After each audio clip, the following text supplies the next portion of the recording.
We are gathered here today on a matter of great national importance: the price, value, and quality of data services in our beloved country. In today's digitally connected world, access to affordable and reliable internet is no longer a luxury, but a necessity.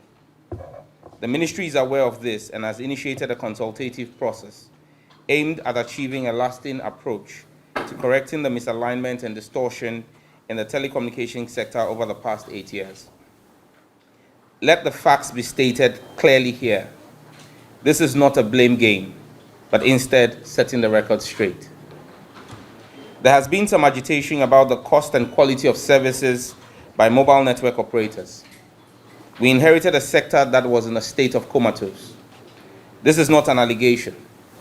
The NDC handed over a sector in 2017 with 6 thriving telecom operators and 4 local BWAs offering 4G services to their Slowusu-led ministry. I have inherited a sector after 8 years that has 1 SMP, 1 loss-making MNO, and another MNO that has been brought to his knees. 3 of the MNOs no longer exist, and the 4 BWAs are dead. The sector has experienced a sharp decline in growth and investment, and the regulator has been essentially on autopilot. It is therefore shocking to see proponents of the outgone government being the loudest trumpeters of the challenges that they have created. I am told it is a carefully curated art of dark politics called Jandam. It is an attempt to create a false narrative, not based on facts, but built on distortions and aimed at disseminating disinformation. But let me state, that scheme has failed. I have been at post for 4 months and have set to work vigorously in collaboration with the regulator, the CEOs, and other stakeholders to fashion a clear roadmap for the systemic resolution of the challenges we inherited. I'm not interested in cosmetic fixes that merely paper over the deep cracks and create an illusion of resolution only to push the can further down the road. I have learned from the former Communications Minister and now President, His Excellency John Dramani Mahama, to embrace the challenges I am faced with, diagnose it rightly, and work towards a lasting solution. In my first month as Minister, I established a 23-member Data Pricing Review Committee with a clear 14-day mandate to develop a roadmap for implementation. The committee, in its report, distinguished the 3 areas that we believe need to be addressed for a holistic resolution of the matter: value, pricing, and quality. I referred the report to the regulator and tasked them with crafting regulatory policies that addressed the challenges in the sector. In my second month, the regulator, after engaging with the mobile network operators, came up with proposals that curated specialized bundle solutions for tertiary students and content creators. We immediately set out to build a dynamic database for the 2 demographics. I held a meeting with all vice chancellors in the country to design a framework that allowed the networks to identify which numbers were used by tertiary students. However, I took a policy decision to truncate the process and re-engage the stakeholders to achieve a broader solution that affected all Ghanaian data users. In my 3rd month, these engagements led to a focus on the structural challenges that the networks were facing in delivering their services. As indicated earlier, we had our eyes not just on the value and pricing of data bundles, but on the quality of service delivery. I am sure that even with increased value or reduced pricing, if quality is not improved, we will still have a sour customer experience. This led to the regulator commissioning and completing an assessment of a sample size of network performance in 3G and 4G service offerings across the country, the results of which I discussed with the CEOs and the media 2 weeks ago. In my 4th month, armed with a clear picture of where we are as a sector, I tasked the CEOs to work with me to improve the quality of service and to offer enhanced data bundles. Now let me be clear. My mandate as minister in a free market economy does not extend to interfering in the pricing by private sector investors. Just like the Minister for Trade does not have the power to direct GUTA members to drop their prices unilaterally, the Communications Minister cannot unilaterally direct price reductions. The immediate retort will be, and I'm expecting it, but you accused your predecessor of being responsible for price increases. Yes, I did. The SMP toolkit is replete with several policy directions that are not direct price directives, but cumulatively have an effect on pricing. So a decision, for example, that was taken by my predecessor to have CST collected forward would, for example, result in a pricing increase. So it was not a price directive, it was a policy directive that affects pricing. Another example will be the decision to declare MTN as an SMP and implement tariff rationalization, which resulted in an effective price increase by the operator, which the customers bore. However, these actions were not adequately and properly implemented, and they led to a situation where the SMP has grown by over 10% in market share, accompanied by quality of service issues due to the network configuration and congestion.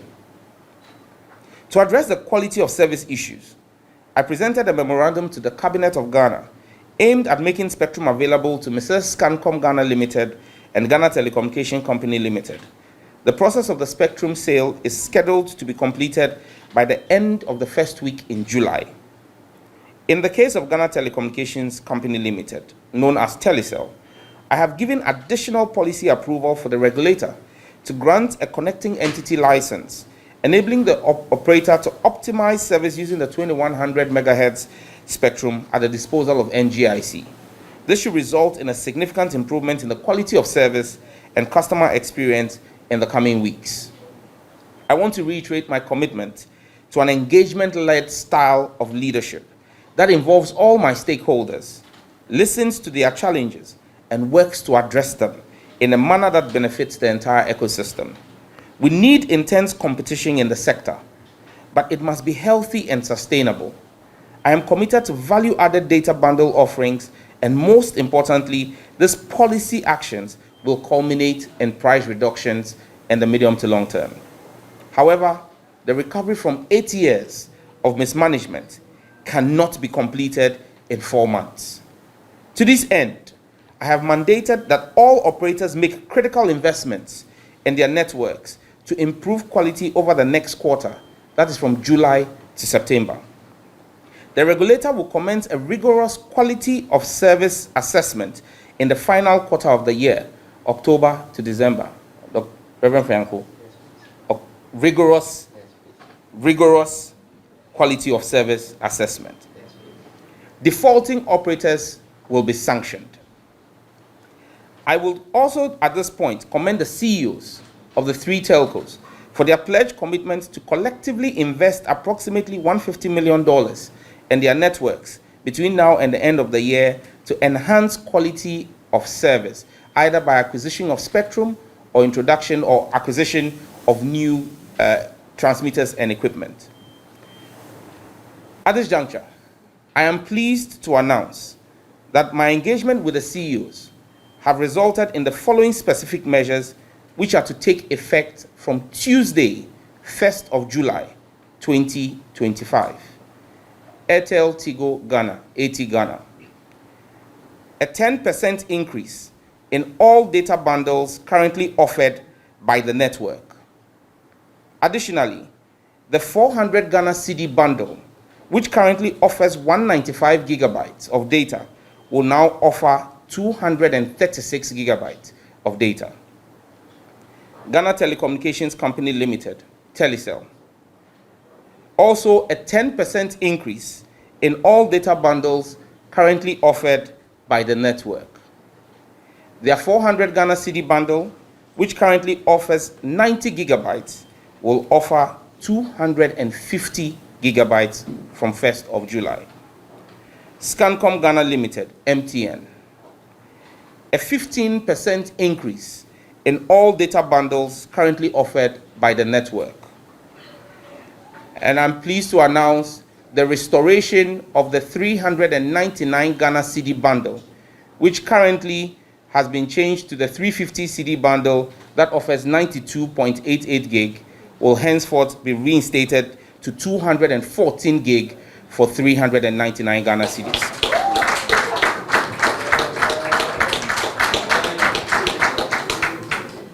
I am aware These increases are going to come at considerable cost to the network operators. However, I am glad that our engagements and the consultations are bearing fruit for the Ghanaian people. To the CEOs, you have my gratitude. We have pledged our continued fidelity to the people of Ghana, who are the customers of the telcos. The implementation date of 1st of July is to allow the networks to recalibrate and reconfigure their systems to reflect the agreed upon value increases. The regulator, NCA, is directed to ensure they monitor strict implementations of this directive from 1st of July. Where failure applies, sanctions should be applied. The changes on MTN are steeper than the two other operators, but this is as a result of MTN's SMP status. The ministry is committed to continue to working with the regulator and MTN to constantly review their SMP status and make the necessary adjustments once we achieve the market realignments that we seek with these measures. It has also come to my notice that there is a public call regarding the arbitrary charge or change in data prices by the operators. Let me state for the record that the facts do not support that claim. The NCA has a billing verification system to access the billing integrities of mobile data services. The NCA reports that in the last billing integrity test conducted on mobile data bundles for MTN, Telecel, and AT in Q3 of 2024, it found that 1. All data bundles purchased during the test period were correctly credited and remained intact throughout their validity with no unexpected data losses. 2. Non-expiry data bundles did not expire. And 3. All unused data bundles were rolled over after resubscription. These are the facts from the NCA. The NCA is hereby directed to conduct a billing integrity test for data services and to provide quarterly reports to the ministry starting from Q3. The NCA must check data billing for scenarios involving popular apps and websites. And if operators are found to be billing inaccurately, appropriate sanctions should be applied. In conclusion, I am confident we will see further drops in the actual prices of the data offerings when the Finance Ministry takes action on the tax handles in the sector. I'm continuing my engagements with the Honorable Finance Minister to get his approval for the rationalization of some components in the tax buildup in the sector. If we are able to have a proper rationalization of the taxes, we should see a drop in the almost 39% tax buildup in the price of data in the country. If that drops, we would insist that the telcos pass that on to their customers. Another area I am vigorously pursuing is with the Minister of Energy and Green Transitions and the Public Utilities Regulatory Commission. If we are granted a telecom tariff for the sector, it will lead to further price drops for offerings currently available. Because until they give us a telecom tariff, as the mining sector has, the cost of delivering the service will continue to be inhibitive. I remain committed to delivering on the mandate of the ministry as entrusted into my care by His Excellency the President. I will continue to engage robustly with stakeholders in the sector to protect their investments in Ghana and make Ghana a friendly destination for investment. But I encourage them to invest more. Ultimately, my heart is with the people of Ghana. I will serve you with heart, with sweat, and with blood, and we will fix the mess that I have inherited in this ministry. So help me God. Thank you for your attention, and God bless our homeland, Ghana.